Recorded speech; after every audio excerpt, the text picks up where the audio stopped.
ಎಲ್ರಿಗೂ ನಮಸ್ಕಾರ. ಇವತ್ತೊಂದು ವಿಶೇಷ ಲೈವ್ ಅಲ್ಲಿ ಬಹುಶಃ 10 ಗಂಟೆ 10 ನಿಮಿಷ ಆಗಿದೆ. ಏನೋ ಒಂದು ಹೇಳಬೇಕು ಅನ್ನಿಸ್ತು.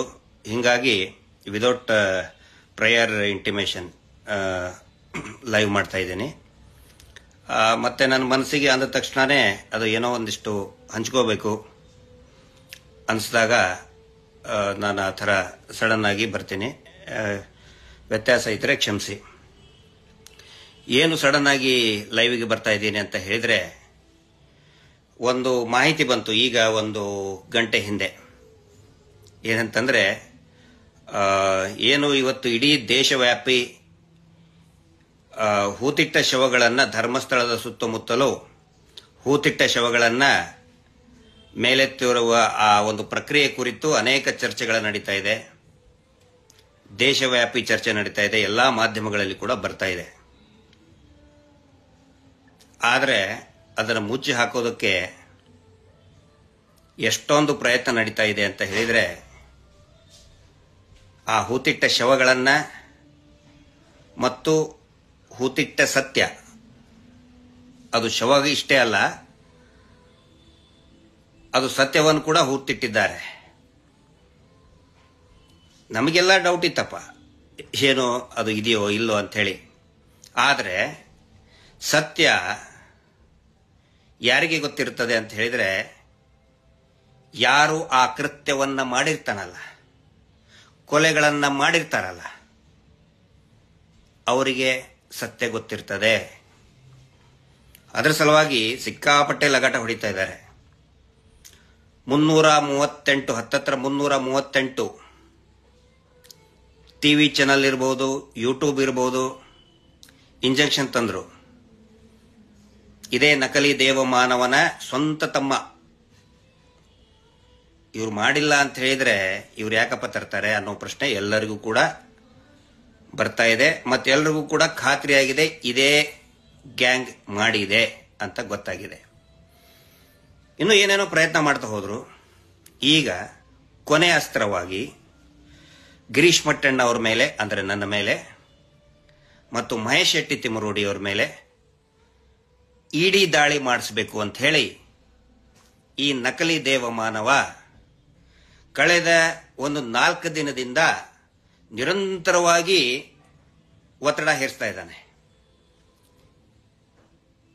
ಇಡಿ ದಾಳಿ ಮಾಡಿ ಗಿರೀಶ್ ಮಟ್ಟಣ್ಣ ಅವ್ರ ಮನೆ ಮೇಲೂ ಮಾಡ್ರಿ, ಮೈ ಮೇಲಾದ್ರೂ ಮಾಡಿ, ಮಹೇಶ್ ಶೆಟ್ಟರ್ ಮೇಲೆ ಮಾಡಿ. ಮಹೇಶ್ ಶೆಟ್ಟರ್ ಮನೆಯ ಮೇಲೆ ಮಾಡಿದ್ರೆ ನಿಮಗೊಂದಿಷ್ಟು ರಬ್ಬರ್ ಸಿಗ್ತದೆ, ಇಷ್ಟೇ, ಟ್ಯಾಪಿಂಗ್ ರಬ್ಬರ್ ಸಿಗ್ತದೆ.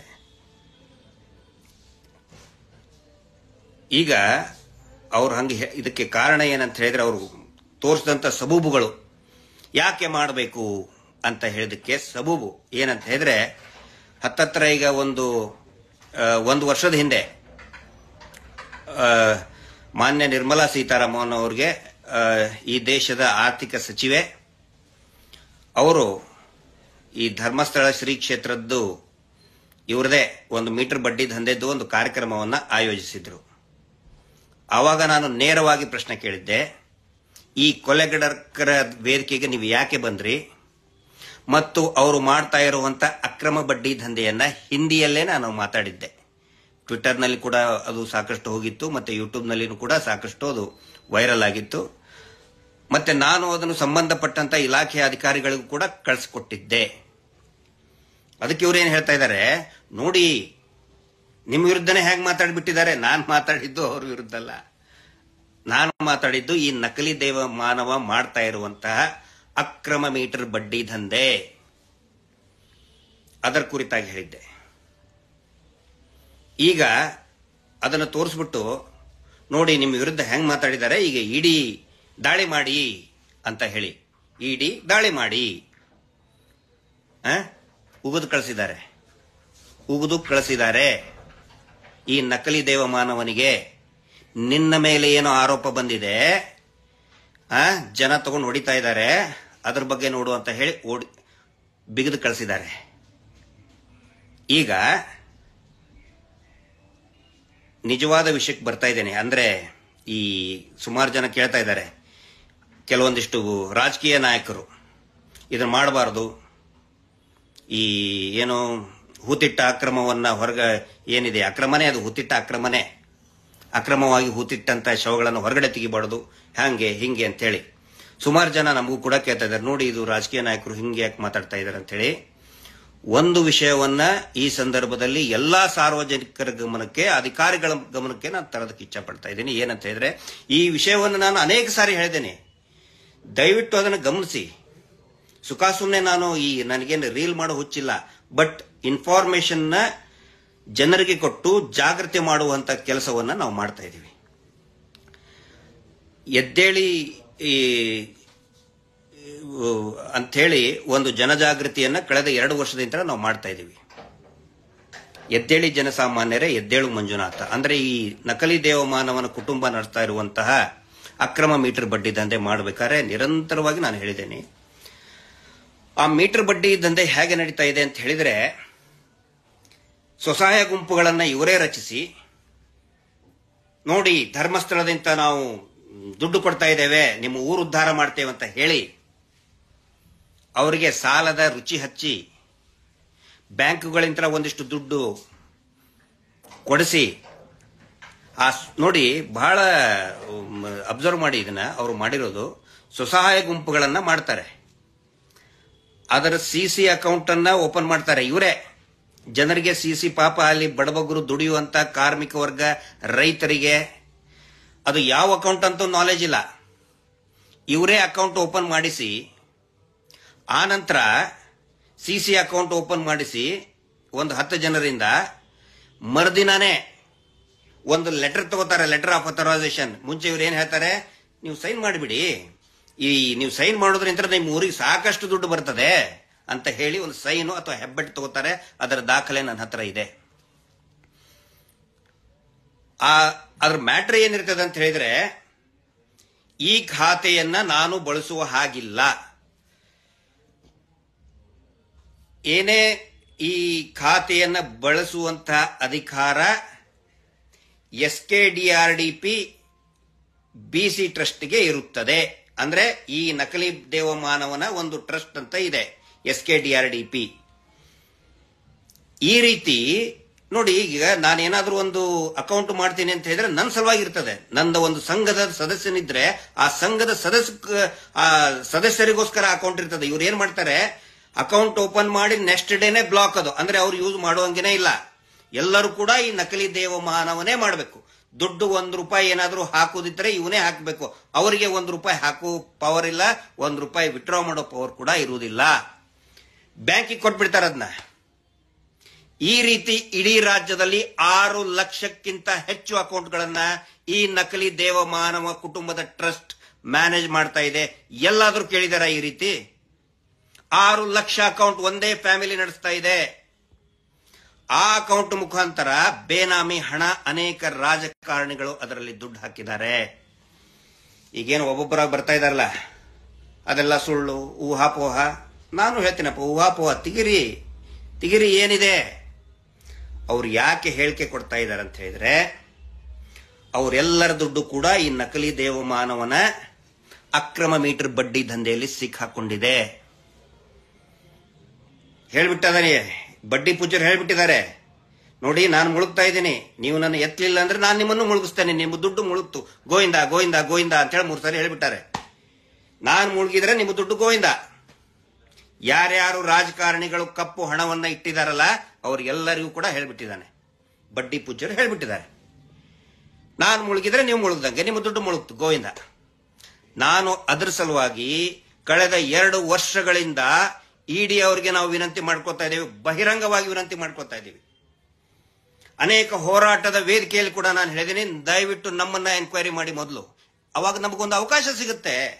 ನಾವೇನಾದ್ರೂ ಅಪಪ್ರಚಾರ ಮಾಡಿದ್ರೆ, ನಾವೇನಾದ್ರೂ ಕೋಟ್ಯಾಂತರ ರೂಪಾಯಿ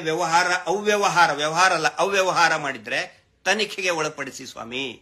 ಇಡಿನೋ ಸಿಬಿಐನೋ ಇನ್ನೇನೇನದಾವ್ ಎಲ್ಲಾನು ಮಾಡಿ, ಅವಾಗಿಂತ ಹೇಳ್ತಾ ಇದ್ದೀವಿ. ಈಗ ಏನಾದ್ರೂ ಒಂದು ವೇಳೆ ನಮ್ಮ ಮೇಲೆ ಇಡಿ ತನಿಖೆ ಆದರೆ ಅದರಂತ ಒಳ್ಳೆಯ ಅವಕಾಶ ನಮಗಿಲ್ಲ. ಎಲ್ಲವನ್ನು ಕೂಡ ಬಿಚ್ಚಿಡೋದಕ್ಕೆ ನಾವು ರೆಡಿ ಇದ್ದೀವಿ. ಯಾವ್ಯಾವ ಲೀಡರ್ಗಳು 1000 DKC ಫಸ್ಟ್ ಬರ್ತಾರೆ ಅದರಲ್ಲಿ. 1000 DKCಗಳು ಇವರ ಅಕ್ರಮ ಹಣ ಇರೋದೇ ಅದರಲ್ಲಿ. ಇವರ ತಮ್ಮ ಅಕ್ರಮ ಏನದು 1000 DKCಯ ತಮ್ಮನವರು ಪದೇ ಪದೇ ಹೋಗಿ ನೋಡಿ ಮೀಟರ್ ಬಡ್ಡಿ ದಂಧೆದ್ದು ಯಾವ ರೀತಿ ಇದನ್ನ ಮಾಡಿದ್ದಾರೆ, ಪ್ಲಾನ್ ಮಾಡಿದ್ದಾರೆ ಅಂದ್ರೆ, ಜನಗಳು ಕ್ಯಾಶ್ ಅಲ್ಲೇ ದುಡ್ಡು ಕೊಡ್ಬೇಕು ಅವರಿಗೆ. ಅದು ಪ್ರತಿ ವಾರ ಕೊಡಬೇಕು. ಪ್ರತಿ ವಾರ ಕೊಡಬೇಕು ಅನ್ನುವಂತ ಯಾವುದೇ ರೂಲ್ಸ್ ಕೂಡ ಇಲ್ಲ. ಕಲೆಕ್ಟ್ ಮಾಡೋರು ಯಾರು? ಬ್ಯಾಂಕಿನವರಲ್ಲ. ಇದೇ ಬಡ್ಡಿ ಪೂಜ್ಯರ ಈ ಸಂಸ್ಥೆ ಇದೆಯಲ್ಲ, ಆ ಸಂಸ್ಥೆಯ ಪದಾಧಿಕಾರಿಗಳಿಗೆ ಅಧಿಕಾರಿ ಅಂತ ಇಟ್ಬಿಟ್ಟಿದ್ದಾರೆ. ಅಧಿಕಾರಿಗಳು ಬೆಳಗ್ಗೆ 6 ಗಂಟೆಗೆ ಹೋಗಿ ವಸೂಲಿ ಮಾಡ್ತಾರೆ. ರಾಜ್ಯಾದ್ಯಂತ ಸಾವಿರಾರು ಜನ ಆತ್ಮಹತ್ಯೆಯನ್ನ ಮಾಡಿಕೊಂಡ್ರು, ಊರು ಬಿಟ್ಟರು. ದೊಡ್ಡ ಸುದ್ದಿ ಆಯಿತು. ಯಾವ ಒಬ್ಬ ಮಾಧ್ಯಮದವರು ಕೂಡ ಸ್ಯಾಟಲೈಟ್ ಚಾನೆಲ್ಗಳು ಧರ್ಮಸ್ಥಳ ಅಂತ ಹೆಸರು ಹೇಳಿಲ್ಲ, ಧರ್ಮಸ್ಥಳ ಸಂಘ ಅಂತ ಹೇಳಿಲ್ಲ. ಏನ್ ಹೇಳಿದ್ರು? Micro finance. ನಿಮ್ಗೆ ಗೊತ್ತಿರಬಹುದು, ಕಳೆದ ಒಂದು 6 ತಿಂಗಳಿಂದ ಹಿಂದೆ ದೊಡ್ಡ ಸುದ್ದಿ ಇತ್ತು. ಇವರೇ ಇದ್ದಿದ್ದು. ನಾವು ಅವಾಗಲೂ ಕೂಡ ಹೇಳಿದೀವಿ, ಪತ್ರವನ್ನು ಬರೆದಿದ್ದೀವಿ. ನಾನು ಸ್ವತಃ ಇಡಿ ಅಧಿಕಾರಿಗಳಿಗೆ ಮಾತಾಡಿ ಬಂದಿದ್ದೀನಿ, ದಯವಿಟ್ಟು ಇಡಿ ತನಿಖೆ ಆಗ್ಲಿ ಅಂತ. ಅದಕ್ಕೆ ನಾನು ಕೇಳ್ಕೊತಾ ಇದ್ದೀನಿ, ಏನು ಉಗಿದು ಕಳಿಸಿದಾರಲ್ಲ ಈ ನಕಲಿ ದೇವಮಾನ ಏಜೆಂಟ್ಗಳಿಗೆ, ಮಾಡಕ್ಕಾಗೋದಿಲ್ಲ ಅವ್ರ ಮೇಲೆ ಅಂತ ಹೇಳಿ. ನಾನು ಹೇಳ್ತಾ ಇದ್ದೀನಿ, ದಯವಿಟ್ಟು ಇಡಿ ಸಲುವಾಗಿ ನಮ್ಮನ್ನು ಕರೆಸಬೇಕು. ಪ್ರತಿಯೊಂದು ದಾಖಲೆಗಳು ಯಾವ ರೀತಿ ಫ್ರಾಡ್ ಮಾಡಿದ್ದಾರೆ, ರಿಸರ್ವ್ ಬ್ಯಾಂಕ್ ಆಫ್ ಇಂಡಿಯಾದ ನಿಯಮಗಳನ್ನ ಗಾಳಿಗೆ ತೂರಿ ಬ್ಯಾಂಕ್ಗಳ ಜೊತೆಗೆ ಡೀಲಿಂಗ್ ಮಾಡಿಕೊಂಡು ಅಡ್ಜಸ್ಟ್ ಮಾಡಿಕೊಂಡು ಕಪ್ಪು ಹಣ 6 ಲಕ್ಷ ಬೇನಾಮಿ ಅಕೌಂಟ್ ಇಂದ ಬ್ಲ್ಯಾಕ್ ಮನಿ ಯಾವ ರೀತಿ ಸರ್ಕ್ಯುಲೇಟ್ ಮಾಡ್ತಾ ಇದ್ದಾರೆ. ಅದರಲ್ಲಿ ರಾಜಕಾರಣಿಗಳ ದುಡ್ಡು ಇದೆ, ಕೆಲವೊಂದಿಷ್ಟು ಅಧಿಕಾರಿಗಳ ದುಡ್ಡು ಇದೆ, ನ್ಯಾಯಾಂಗ ವ್ಯವಸ್ಥೆಯಲ್ಲಿ ಇರುವಂತಹ ಹಿರಿಯ ಜಡ್ಜಸ್ಗಳ ದುಡ್ಡು ಕೂಡ ಇದೆ. ಎಲ್ಲವೂ ಕೂಡ ಹೊರಗಡೆ ಬರಲಿ. ದಯವಿಟ್ಟು ಇಡಿ ರೇಡ್ ಮಾಡಿ ನಮ್ಮ ಮೇಲೆ. ಎಲ್ಲಾ ದಾಖಲೆಗಳನ್ನ ಹಿಡ್ಕೊಂಡು ಬರ್ತೀವಿ. ಏನ್ ಸಿಗ್ತದೆ? ಒಂದು ಇದನ್ನಿದೆ, ತೆಲುಗಿನಲ್ಲಿ ಗಾದೆ ಇದೆ, ಇಬ್ರು ಜೋಗಿ ಇಬ್ರು ಯಾರು ಸಾಧುಗಳನ್ನ ತಿಕ್ಕಿದ್ರೆ ಏನ್ ಬರ್ತದೆ? ಬೂದಿ ಬರ್ತದೆ. ನಮಗೆ ಮಹೇಶ್ ಶೆಟ್ಟಿ ತಿಮ್ಮರೋಡಿಗೆ ಮಾಡಿದ್ರೆ ನಿಮ್ಗೆ ಬೂದಿನೇ ಸಿಗುತ್ತೆ, ಇಡಿಗೆ ಬೂದಿನೇ ಸಿಗುತ್ತೆ. ಆದ್ರೆ ಅವ್ರನ್ನ ತನಿಖೆ ಮಾಡಿದ್ರೆ ದೊಡ್ಡ ಹಗರಣ, ಈ ದೇಶ, ಈ ಜಗತ್ತು ಕಂಡು ಕೇಳರಿಯದ ಬಿಗ್ಗೆಸ್ಟ್ ಇಕನಾಮಿಕಲ್ ಸ್ಕ್ಯಾಂಡಲ್ ಹೊರಗಡೆ ಬರ್ತಾ ಇದೆ. ದಯವಿಟ್ಟು ನಾನು ರಿಕ್ವೆಸ್ಟ್ ಮಾಡ್ಕೊತಾ ಇದ್ದೀನಿ, ಇಡಿ ಎನ್ಕ್ವೈರಿ ಆಗಬೇಕು, ಸಿಬಿಐ ಎನ್ಕ್ವೈರಿ ಆಗಬೇಕು. ಪ್ರತಿಯೊಂದನ್ನು ಬಿಚ್ಚಿಡ್ತೀವಿ ನಾವು. ಪಾಪ ದುಡಿಯುವಂತಹ ಅವರಿಗೆ ಬರೆಯೋದಕ್ಕೂ ಸರಿಯಾಗಿ ಬರಲಿಲ್ಲ ರೀ. ತಾವು ಎಷ್ಟು ದುಡಿದ್ವಿ ಅನ್ನೋದು ಕೂಡ ಬೆವರಿನಲ್ಲಿ ಆ ಚೀಲದಲ್ಲಿ ಇಟ್ಕೊಂಡಿರ್ತಾರೆ ಹೆಣ್ಮಕ್ಳು. ಕಾಯಿಪಲ್ಯ ಮಾರುವಂತ ಹೆಣ್ಮಕ್ಳು ಆ ನಡದಲ್ಲಿ ಇಟ್ಕೊಂಡಿರ್ತಾರೆ. ಬೆವರಿಂತ್ರ ಆ ನೋಟು ನೆಂದು ಹೋಗಿರ್ತದೆ. ಅದನ್ನ ಕಸ್ಕೊಂಡು ಹೋಗ್ತಾರೆ ಇವರು. ಪ್ರತಿ ವಾರ ಬಂದು, ಸಂತೆ ದಿನ ಬಂದು ಆ ಬೆವರು ಸುರಿಸಿ ದುಡ್ದಂತ ನೋಟನ್ನ ಕಸ್ಕೊಂಡು ಹೋಗ್ತಾರೆ ಇವರು. ಆಗಲಿ ಇಡಿ ಎನ್ಕ್ವೈರಿ.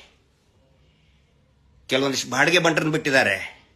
ಮಟ್ಟಣ್ಣವ್ರ ಮೇಲೆ, ಮಹೇಶ್ ಶೆಟ್ಟಿ ತಿಮ್ಮರೋಡಿ ಮೇಲೆ, ಸಮೀರ್ ಮೇಲೆ ತನಿಖೆ ಆಗಲೇಬೇಕು ಅಂತ ನಾವು 2 ವರ್ಷದಿಂದ ಹೊಯ್ಕೊಳ್ತಾ ಇದ್ದೀವಿ. ಸ್ವಾಮಿ, ಮೊದಲು ನಮ್ಮನ್ನು ಮಾಡಿದಾಗ ನಾವು ಸುಮ್ಮನೆ ಕೂತ್ಕೊಳ್ತೀವಾ? ಇಡ್ತೀವಿ ಎಲ್ಲವನ್ನು ಕೂಡ. ಏನು ನಾಯಕರು ಹೇಳ್ತಾ ಇದಾರಲ್ಲ, ಒಬ್ಬೊಬ್ಬರಾಗಿ ತನಿಖೆ ಮಾಡಬಾರ್ದು, ಧರ್ಮಕ್ಕೆ ಅಪಚಾರ. ಸತ್ತಂತವ್ರೆಲ್ಲರೂ ಕೂಡ ಧರ್ಮಸ್ಥಳ ದೇವಸ್ಥಾನಕ್ಕೆ ಹೋದಂತ ಹಿಂದೂಗಳೇ. ಕೇರಳ ಅಂತ ಬೈಕೊಳ್ತಾ ಇದಾರಲ್ಲ, ಕೇರಳದಲ್ಲಿ ಇರುವಂತಹ ಅನೇಕ ಹಿಂದೂ ಶ್ರದ್ಧಾಳುಗಳು ದೇವಸ್ಥಾನದ ಮೇಲೆ ಭಕ್ತಿ ಇಟ್ಟು ಬಂದಂತವರಿಗೆ ಅವ್ರನ್ನ ಅತ್ಯಾಚಾರ ಮಾಡಿ ಕೊಲೆ ಮಾಡಿ ಬಿಸಾಕಿದ್ದಾರೆ. ಕೆಳಗಡೆ ಹೂತು ಹೋದಂತವ್ರು ಹಿಂದೂಗಳೇ. ಅದನ್ನ ಅರ್ಥ ಮಾಡ್ಕೋಬೇಕು. ಈಗ ಬಂದ್ಬಿಟ್ರು ಕಮ್ಯುನಿಸ್ಟರು, ಅವರು ಇವರು, ಹಿಂದೂ ಮುಸ್ಲಿಮು. ಹೊರಗಡೆ ಬಂದಾಗ ಒಬ್ಬೊಬ್ಬರ ಹೆಸರು ಎತ್ತಿ ಮಾತಾಡ್ತೀನಿ ನಾನು. ಈಗ ಮಾತಾಡಲ್ಲ. ಯಾವ್ಯಾವನು ಹೇಳಿದಾನಲ್ಲ, ಹಿಂದೂ ಮುಸ್ಲಿಮು ಮುಸಲ್ಮಾನು ಹೆಸರು ಎತ್ತಿ ಮಾತಾಡ್ತೀನಿ. ಒಬ್ಬೊಬ್ಬರದ್ದು ಹೆಸರು ಎತ್ತಿ ಮಾತಾಡ್ತೀನಿ. ಯಾವ್ಯಾವನು ಎಷ್ಟೆಷ್ಟು ದುಡ್ಡು ಇಟ್ಟಿದ್ದಾನೆ ಈ ಮೀಟರ್ ಬಡ್ಡಿ ದಂಧೆಯಲ್ಲಿ ಹೆಸರು ಎತ್ತಿ ಮಾತಾಡ್ತೀನಿ ನಾನು. ಇಡೀ ರಾಜ್ಯನ ಹೆಂಗ್ ಮಾಡಿಬಿಟ್ಟಿದ್ದಾರೆ ಅಂತ ಹೇಳಿದ್ರೆ, ಈ ರಾಜಕಾರಣಿಗಳೇ ದುಡ್ಡು ಹಾಕಿಸ್ಕೊಳ್ಳೋದು, ಅದೇ ದುಡ್ಡನ್ನ ಈ ಮೀಟರ್ ಬಡ್ಡಿ ದಂಧೆಯಲ್ಲಿ ಹಾಕ್ಬಿಡೋದು.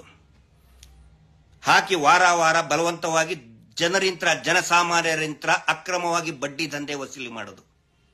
ನರಕ ಸೃಷ್ಟಿ ಮಾಡಿಬಿಟ್ಟಿದ್ದಾರೆ.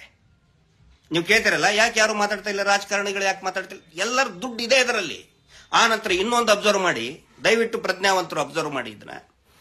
ಇಲೆಕ್ಷನ್ ಟೈಮಲ್ಲಿ ಈ ಇಲೆಕ್ಷನ್ ಅನೌನ್ಸ್ ಆದ್ಮೇಲೆ ಕೋಡ್ ಆಫ್ ಕಂಡಕ್ಟ್ ಅಂತ ಜಾರಿ ಬರ್ತದೆ.